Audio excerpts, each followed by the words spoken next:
Buenos días a todos. Vamos con la clase 2 de nuestro curso de parasitología. Debido a que en esta clase les mencionaré palabras como protozoarios, helmintos, huevo, larva, entre otros términos que aún no vemos, pero que sí abordaremos más adelante en el curso, les diré brevemente que de manera general los parásitos se clasifican en protozoarios, helmintos y artrópodos. Los protozoarios son organismos unicelulares y por lo tanto microscópicos que existen en dos formas o en dos fases. Existen en forma de quiste y en forma de trofozoito. Los helmintos, en cambio, son gusanos pluricelulares macroscópicos que pueden llegar a medir varios metros, como por ejemplo las tenias. Y estos helmintos existen en forma de huevo, de larva y de gusano adulto. Estos gusanos adultos son ovíparos, es decir, ponen huevos. Esos huevos luego van a embrionar. Embrionar significa que van a generar una larva en su interior. Posteriormente, ese huevo va a eclosionar, lo que significa que va a dejar libre a la larva, que finalmente va a madurar a un gusano adulto que va a poner huevos y así van a continuar con su ciclo. El punto que tocaremos en esta segunda clase es el punto 5, tipos de parásitos y tipos de hospederos. Las actividades que van a realizar correspondientes a esta clase son dos mapas, un mapa conceptual del tipo de parásitos y un mapa conceptual del tipo de hospederos. Bueno, sin más, vamos a la clase del día de hoy. Existen diferentes tipos de parásitos tomando en consideración distintos criterios. Por ejemplo, de acuerdo a su localización, los parásitos pueden ser clasificados como ecto o endoparásitos. Si son endoparásitos, pueden vivir al interior de las células o fuera de ellas. O bien pueden tener localizaciones poco comunes y se clasifican en intracelulares, extracelulares y erráticos. De acuerdo a la especificidad que muestran por su hospedero, se pueden clasificar en parásitos estenoxenos y eurixenos. De acuerdo a la complejidad de su ciclo de vida, pueden clasificarse en monoxenos o heteroxenos. También pueden clasificarse en periódicos, permanentes o temporales de acuerdo al tiempo que parasitan al hospedero. Y finalmente pueden ser clasificados como facultativos, obligados o accidentales en función de la obligatoriedad que tienen por su hospedero. Iniciemos con los tipos de parásitos de acuerdo a la ubicación en el hospedero. Tenemos que los ectoparásitos son aquellos parásitos que viven en la superficie externa del hospedero. Por ejemplo, en la piel, en los pelos, en las plumas, en el pabellón auricular, al exterior de los órganos sexuales. Y como ejemplo de ectoparásitos tenemos a las pulgas, a las garrapatas, a los piojos, etc.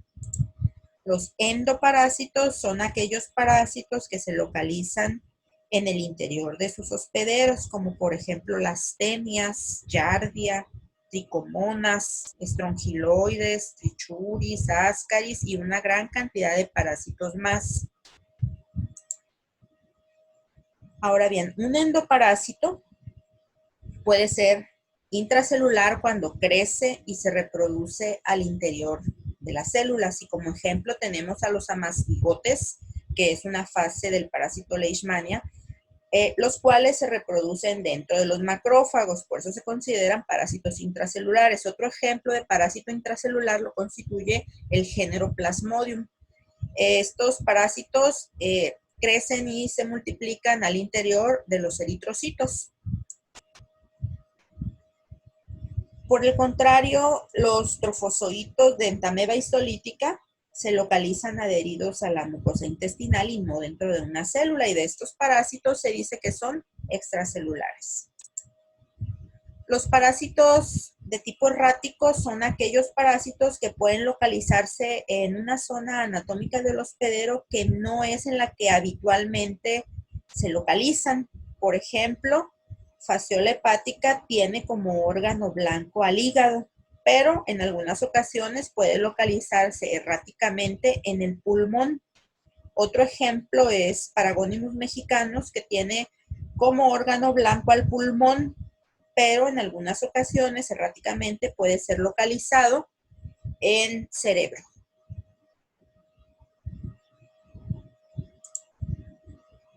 Ahora, los parásitos pueden clasificarse de acuerdo al número de hospederos que requieren para completar su ciclo biológico.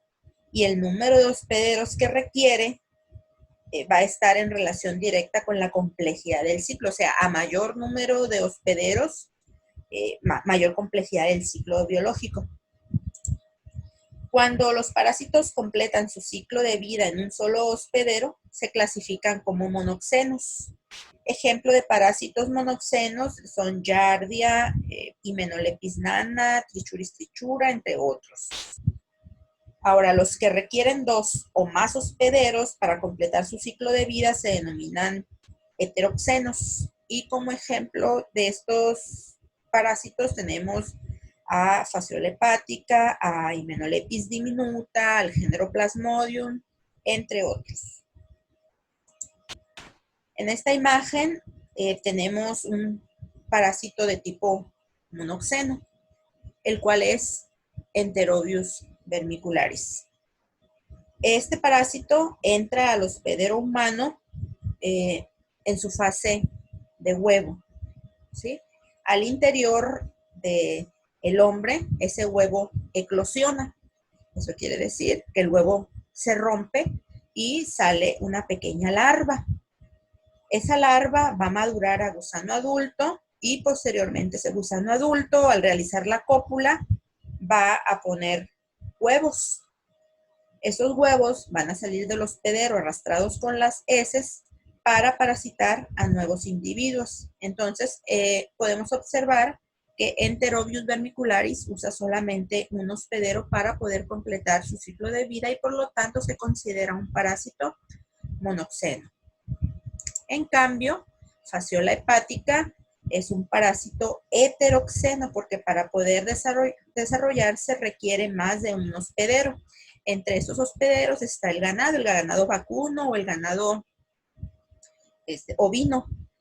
Estos son los hospederos habituales para Fasciola hepática. El hombre también puede fungir como hospedero, pero es un hospedero que no es común. Además del ganado, el parásito Fasciola hepática requiere a los caracoles de agua dulce para poder completar su ciclo y por lo tanto se considera un parásito heteroxeno. Este ciclo es más complejo que el de este parásito que es monoxeno.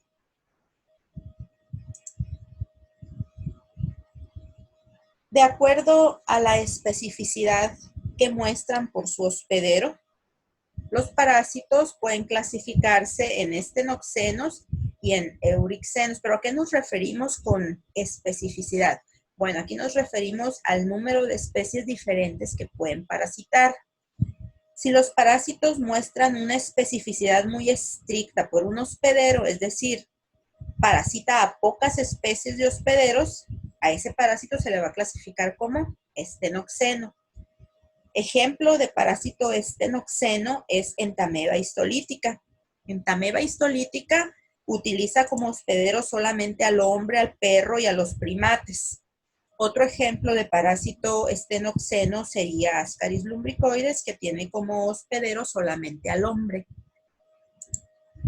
Los parásitos van a ser eurixenos si presentan una especificidad muy débil y parasitan a una gran cantidad de hospederos. Y aquí el ejemplo clásico es Toxoplasma gondii, al cual le sirven como hospederos una gran cantidad de especies, entre ellos los gatos, los conejos, los cobayos, los gondis, los cerdos, las vacas, los ratones, entre muchos más. Otro ejemplo de parásito eurixeno sería Trypanosoma cruzi, ¿sí?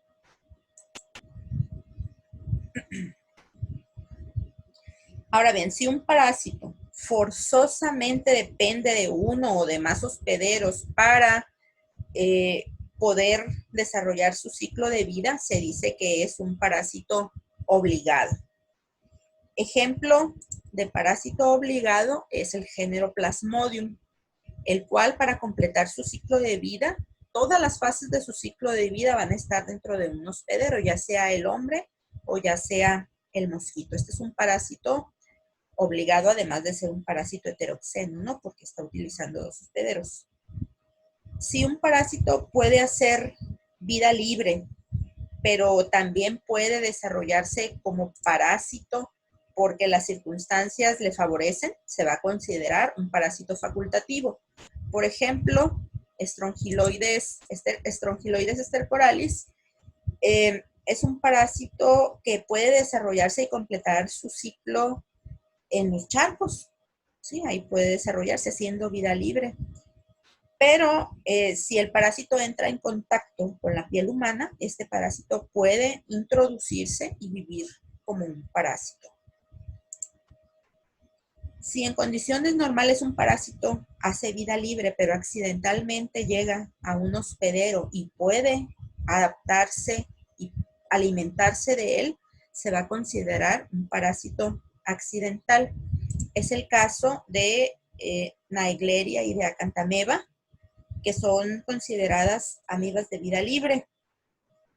Cuando un individuo se introduce a una alberca que está contaminada con estos parásitos, estas amibas pueden entrar por las fosas nasales del individuo y dirigirse al cerebro, causándole una enfermedad grave. Seguramente ustedes han escuchado hablar de la amiba come cerebros. Bueno, una de estas es la amiba come cerebros.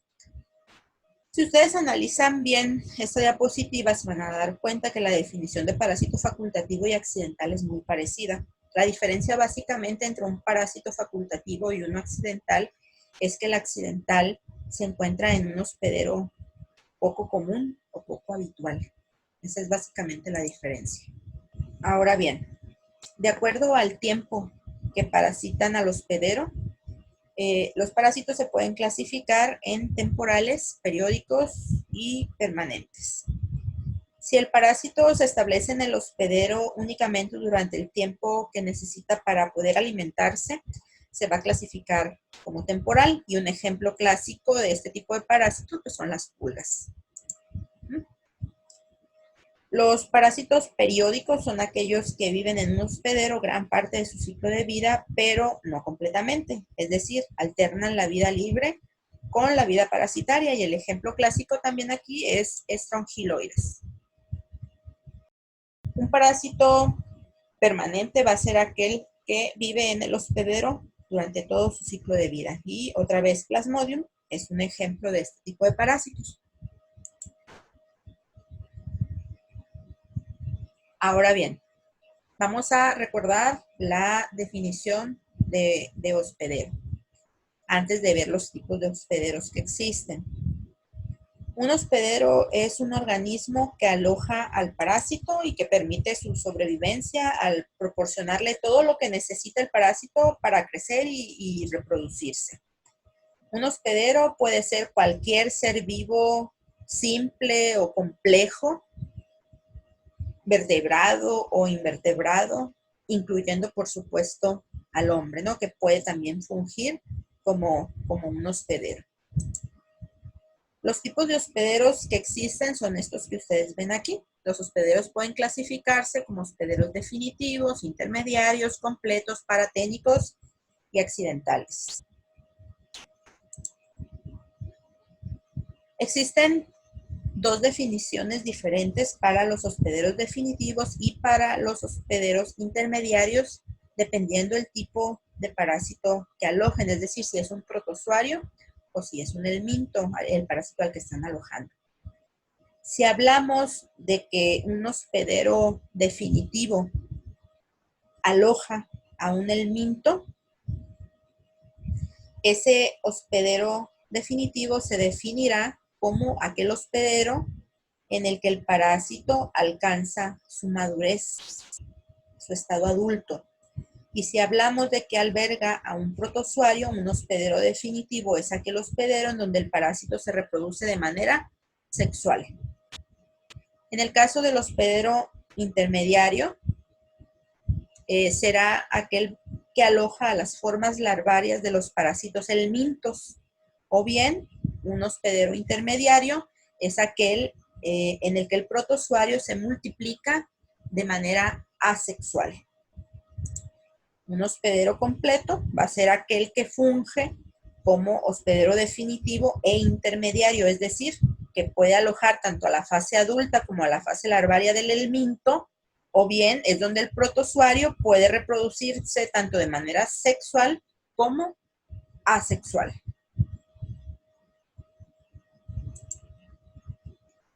Aquí tenemos un ejemplo de hospedero definitivo e intermediario en un protozoario.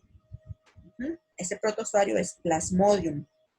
Recordemos que en el hospedero definitivo el protozoario se reproduce sexualmente y en el intermediario se va a reproducir asexualmente. En este ciclo de Plasmodium que involucra como hospederos al hombre y a un mosquito, es decir, recuerden que Plasmodium es un parásito heteroxeno, el hombre es infectado por el mosquito cuando lo pica e inocula una fase del parásito que se llama esporozoito. Los esporozoitos van a infectar a los hepatocitos primero y luego a los eritrocitos o glóbulos rojos. En estas células, tanto en el hígado como en la sangre, el parásito se va a reproducir de manera asexual y va a dar lugar a otra fase del parásito que se denomina merozoito. Los merozoitos van a romper a los eritrocitos y van a quedar libres, invadiendo nuevos glóbulos rojos, o bien pueden diferenciarse en gametocitos. Los gametocitos son la fase infectante para el mosquito cuando éste succiona sangre de un individuo infectado. Allá acá en el mosquito, esos gametocitos van a madurar a gameto femenino y masculino, se va a llevar a cabo la fecundación, es decir, aquí en el mosquito se va a llevar a cabo la reproducción sexual del parásito. De esta manera podemos concluir que el hombre funge como un hospedero intermediario de este protozoario porque en él se lleva a cabo la reproducción asexual, mientras que el mosquito funge como un hospedero definitivo ya que en él se lleva a cabo la fecundación, que es un tipo de reproducción sexual. En esta otra imagen vemos el ciclo biológico de Fasciola hepática, que es un parásito helminto. Fasciola hepática, al igual que Plasmodium, es un parásito heteroxeno, ya que requiere más de un hospedero para poder completar su ciclo de vida. Los helmintos, a diferencia de los protozoarios, son ovíparos, es decir, ponen huevos. Los huevos de Fasciola hepática salen con las heces del ganado, que es el hospedero común de este parásito. Esos huevos deben caer al agua para poder embrionar o larvarse y luego eclosionar, dejando libre una fase móvil del parásito que se llama miracidio. Esta es una fase larvaria que va a penetrar activamente en el otro hospedero, que son los caracoles de agua dulce. Dentro del caracol se van a desarrollar varios estadios o fases larvarias del parásito hasta que finalmente una de ellas, llamada cercaria, va a salir o va a abandonar al caracol, va a nadar activamente y va a llegar hasta los vegetales semiacuáticos y ahí se va a enquistar y va a generar otra fase larvaria del parásito que se denomina metacercaria. Cuando el ganado se alimenta de estas plantas contaminadas, pues se parasita. Esa metacercaria dentro de este hospedero va a llegar al intestino delgado y ahí se va a desarrollar esa metacercaria a la fase adulta. Después de la cópula, esas formas o fases adultas van a poner huevos, los cuales van a ser arrastrados con las heces y van a salir hacia el exterior para que el ciclo continúe. Debido a que el caracol aloja las fases larvarias del parásito, es considerado hospedero intermediario de este, mientras que el ganado, que es el que alberga a los parásitos adultos, son considerados los hospederos definitivos de Fasciola hepática. Este es el ciclo de Trichuris trichura, que es también un helminto. el cual se desarrolla en un solo hospedero, por lo cual es un parásito monoxeno. El hombre es el hospedero de este parásito y es un hospedero completo. Veamos por qué. El hombre se va a infectar al consumir aguas o alimentos que están contaminados con huevos embrionados o larvados de este parásito. En el intestino delgado del hombre, el huevo va a eclosionar, va a salir una larva y esta larva se va a desarrollar en adulto en el ciego, que es la primera porción del intestino grueso. De igual manera, esos parásitos adultos, después de realizar la cópula, van a realizar una ovipostura y los huevos van a salir con las heces al medio exterior. Una vez en el medio ambiente, estos huevos van a embrionar o se van a larvar y van a contaminar aguas y alimentos que otro individuo va a consumir y de esta manera el ciclo va a continuar. Como pueden observar, el hombre es un hospedero completo para este helminto, ya que es capaz de alojar tanto a la fase larvaria como a la fase adulta de Trichuris trichura. Un hospedero accidental es aquel que aloja a un parásito sin ser el hospedero común, habitual o principal. Este tipo de hospedero accidental evidentemente no es necesario para que el parásito realice o complete su ciclo de vida, sino que el parásito llegó a este hospedero de manera fortuita y como pudo adaptarse y alimentarse de él, pues esta relación se pudo llevar a cabo. Tenemos nuevamente el ciclo de fasciola hepática, en el que, si ustedes recuerdan, el ganado es el hospedero definitivo, ya que aloja la fase adulta del parásito, y los caracoles de agua dulce van a ser los hospederos intermediarios que alojan a las fases larvarias. Quedamos que la cercaria era la fase larvaria que abandonaba al caracol y luego se enquistaba en los vegetales semiacuáticos como una metacercaria. Si el hombre consume esos vegetales contaminados con la metacercaria, fungirá como un hospedero accidental. Cuando en un hospedero se desarrolla un estado larvario, pero esta larva no puede continuar su desarrollo hacia un parásito adulto, hablamos de un hospedero paraténico. El hospedero paraténico es un tipo de hospedero que es superfluo. Superfluo significa que no cumple o no desempeña ninguna función. El hospedero paraténico es ineficiente y en él se va a cortar el ciclo a menos que ese hospedero paraténico sea ingerido por otro hospedero. Hymenopus nana es un parásito monoxeno, ya que su ciclo puede completarse en un solo hospedero, que en este caso es el hombre. El hombre se va a parasitar al ingerir huevos embrionados que contaminan aguas o alimentos. El huevo va a eclosionar, va a salir una larva y esa larva se va a desarrollar adulto.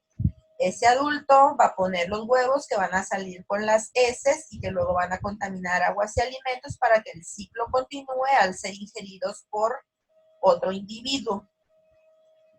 Los huevos eliminados en las heces de los individuos parasitados pueden ser ingeridos por artrópodos como algunos insectos.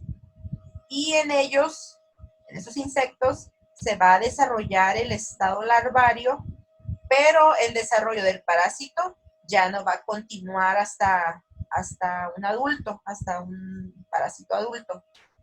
Para que desde el hospedero paraténico, es decir, para que desde el insecto el ciclo continúe, ese insecto deberá ser ingerido por el hombre, si no, el ciclo se va a cortar ahí. Y como conclusión podemos decir que en el hospedero paraténico, en este caso el insecto, el parásito no va a continuar con su ciclo biológico, pero sí va a sobrevivir y puede ser infectante para el hospedero definitivo si es que es ingerido. En el caso de los protozoarios existen algunos como los tripanosomas, que son heteroxenos, es decir, requieren más de un hospedero para completar su ciclo de vida, pero que en ambos hospederos se van a reproducir de la misma manera, por ejemplo, asexualmente. En este caso, ambos hospederos fungirían como hospederos intermediarios. No podemos llamarlos hospedero intermediario 1 y hospedero intermediario 2. Entonces, ¿cómo los vamos a denominar? Bueno, pues se va a tomar en consideración alguna otra característica. Lo más común es que se observe si uno es vertebrado y el otro invertebrado, y así nos referimos a ellos como hospedero invertebrado y hospedero vertebrado.